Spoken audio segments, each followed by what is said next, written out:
Ал эми 27 ноябрда бардык аймактарда туруктуу аба ырайы сакталат. Кеч гана ушул тоолордо, тоо этектерде кар жаашы күтүлөт. Ошондой эле 28 ноябрда Ысык Көл областында, Нарын областында аба ырайы ачык болот дагы.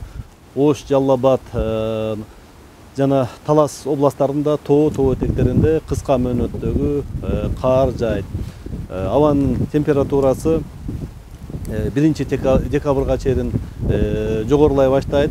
Бүгүн мисалы үчүн 8 градуска чейин жылуу болгон болсо, Бишкек шаарында жана Чүй областында 15 градуска чейин көтөрүлөт. Бул 29 ноябрда. Ал эми 1-декабрда абанын температурасы кескин түрдө ылдыйлоо күтүлүп атат. Себеби кеч жана күндүзү тоолордо, тоо этектерде жана көпчүлүк Кыргызстан аймактарында жамгыр жана кар жаашы күтүлөт дагы. Абанын температурасы кескин ылдыйлайт.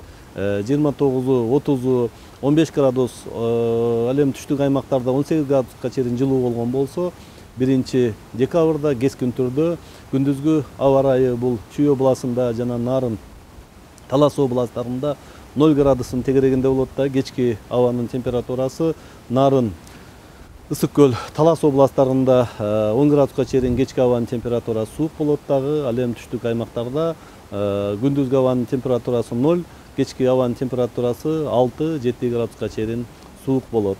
Мисалга ала кете турган болсок, өзүңүздөргө белгилүү 24-ноябрь күнү абанын температурасы бул Бишкек шаарында, Чүй областында 15 градуска чейин жылуу болду дагы. Күндүн экинчи жарымында саат 14:00дөн кийин кескин түрдө абанын температурасы өзгөрүп, күн бүркөлүп, жамгыр жаап, кар жаап, экинчи жарымында 0 градуска чейин түшүп калды дагы.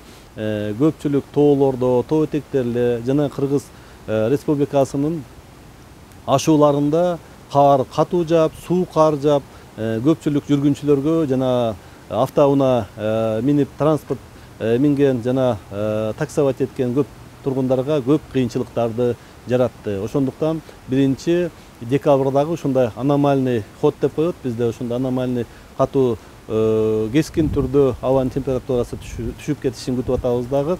Ашууларда, мисалы үчүн Төө ашуусунда, Ала бел ашуусунда, Өтмөк ашуусунда, ошондой эле Чоң ашуусунда, Каракол, Эңилчек ашуусунда, ошондой эле Чаткал, Чапчым ашууларында дагы ушундай кыйынчылыктарды туудуруп кетүүсүн кулактандырып койгум келет.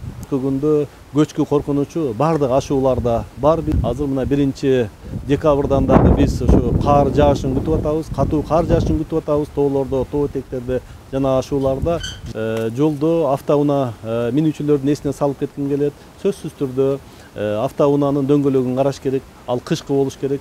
Ал эми кышкы дөңгөлөгү барлар эски дөңгөлөк менен чыкпаш керек. Эски дөңгөлөк менен чыгып алып дагы ашуулардын башталышында калып, өтө ыңгайсыз абалда туруп калып, үшүп калган ушундай фактылар дагы кездешүүдө. Ошондуктан ушул 1-декабрь, 2-декабрь 2018 жылдары жол жүргүнчүлөрдүн эсине салып койгум келет. Мүмкүн болсо ошол күндөрү жолго чыкпоону мен сунуштайт элем.